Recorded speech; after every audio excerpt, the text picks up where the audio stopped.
언제나 필승! 네, 반갑습니다. 필승입니다. 이번에 분석해드릴 기업은 리사이클 홀딩스입니다.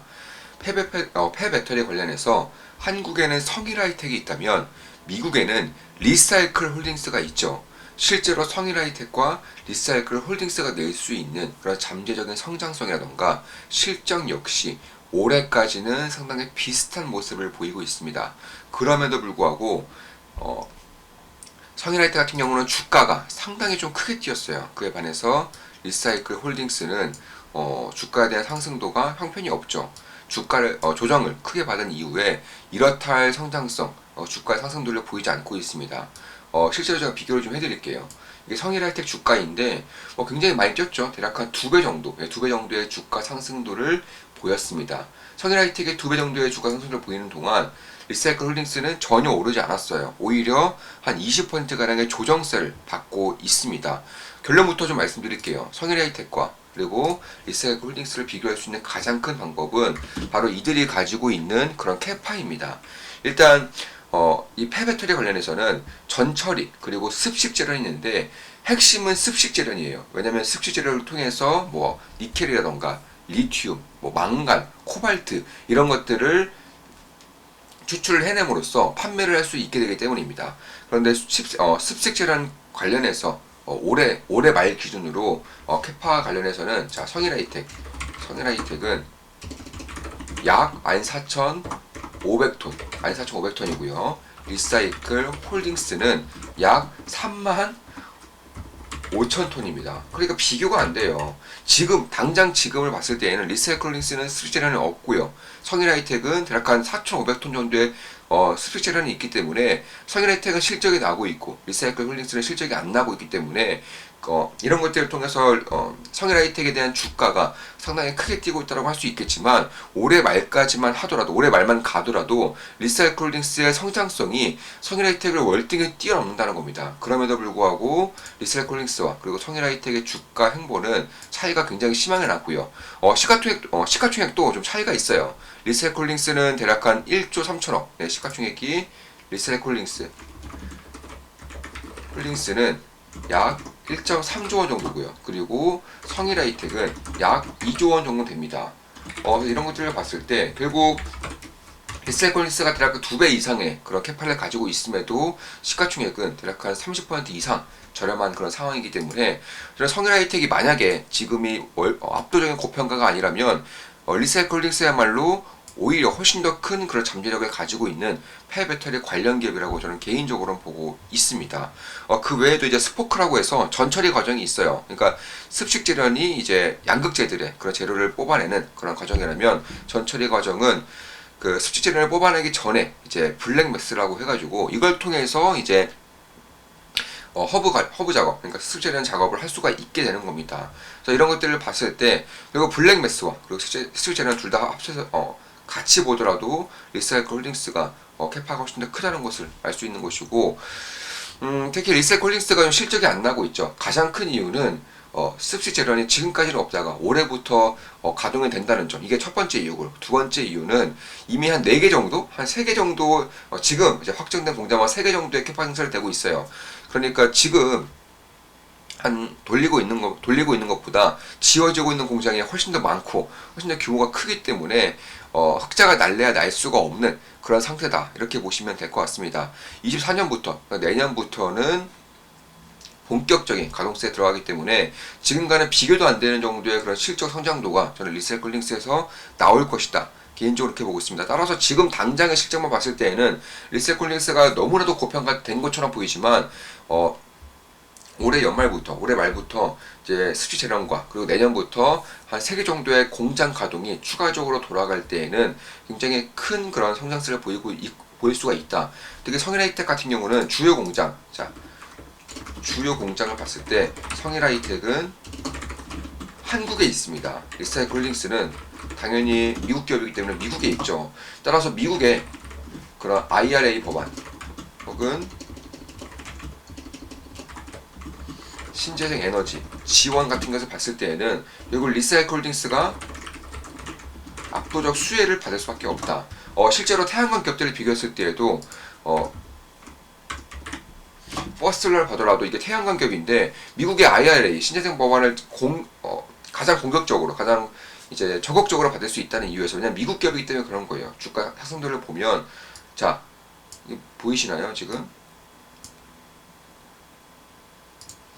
주가가 큰 폭으로 조정받은 이후에 어느 정도의 조정과 그 바닥권을 거치면서 다시금 큰 폭으로 이렇게 IRA 법안에 대한 수혜도가 이제 시장에 알려지면서 대략 한 3배 정도, 3배 정도, 3배 이상의 그런 주가 상승도를 보이고 있죠. 약 4배 정도, 3.5배 정도의 주가 상승도를 보이고 있고, 여기를 이제 리셀플링스 비교했을 때에도 태양광 같은 경우는 이미 시장에서는 많이 알려져 있고 실적이 찍히고 있기 때문에 퍼스트솔라에 대한 그런 확신과 그리고 기관들의 자금 유입으로 주가가 뛰어 올랐다면 리셀홀딩스도 내년부터는 실적이 본격적으로 찍히기 때문에 똑같이 조정을 보인 이후에 바닥을 다졌다가 이렇게 올라가는 흐름을 해볼 수 있다.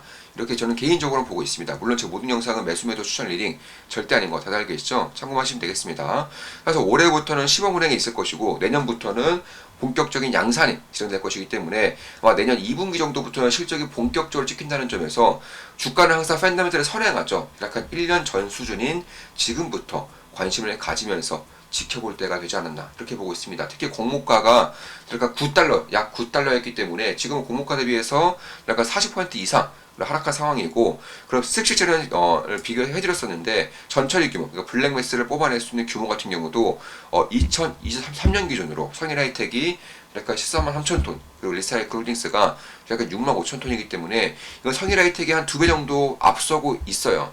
다만 핵심으로 말씀드렸던 스피치랑 같은 경우가 리셀홀딩스가 2배 정도 앞서고 있기 때문에 지금 정도의 시가총액 차이는 사실 용인되기 힘들다 이렇게 보고 있는 것이고, 특히 리셀홀딩스는 LG에너솔루션, LG화학 그리고 글렌코어 등의 이제 대한민국을 넘어서서 이제 전 세계적으로 가장 뛰어난 그런 리튬이라던가 혹은 광산 혹은 이제 배터리 기업들과 협력을 하고 있는 곳이고, 석유하이텍은 삼성물산으로부터 투자를 받았고요.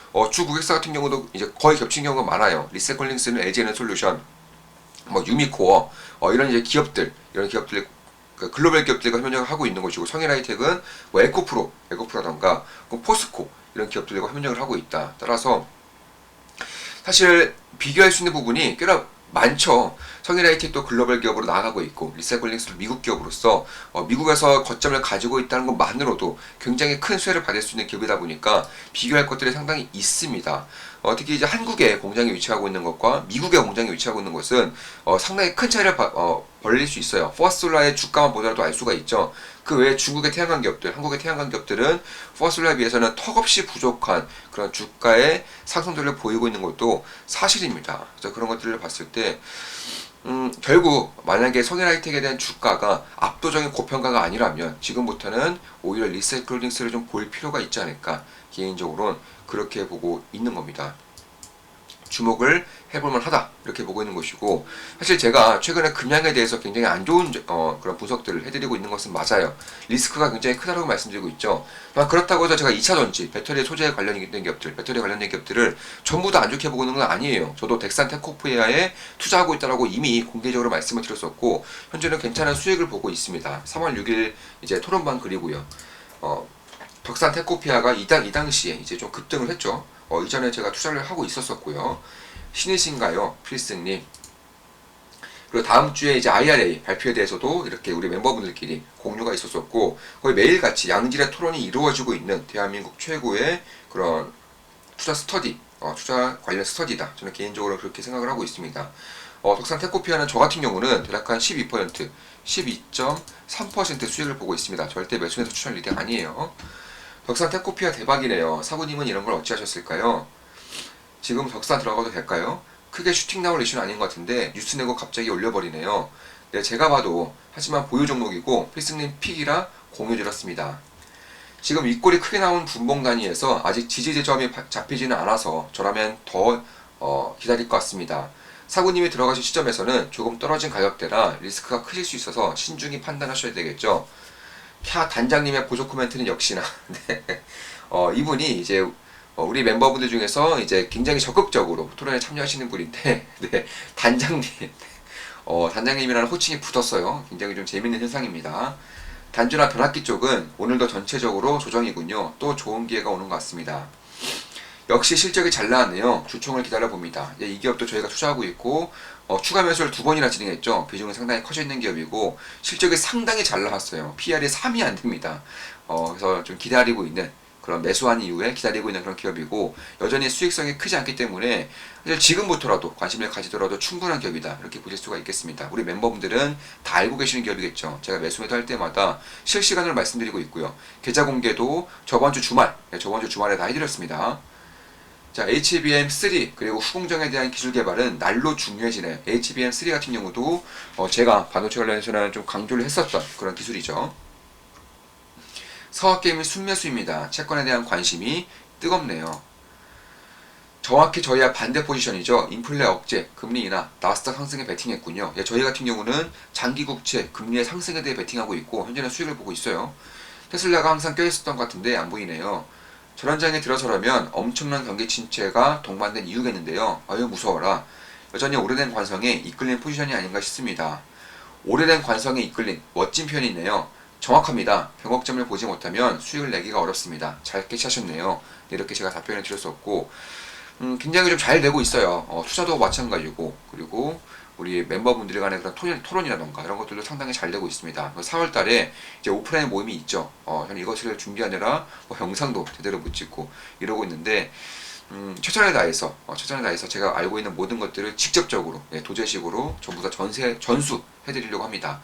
자, 이것으로 방송 마치겠습니다. 아시죠? 필승 구독, 알림 설정, 좋아요는 돈이 됩니다. 필승!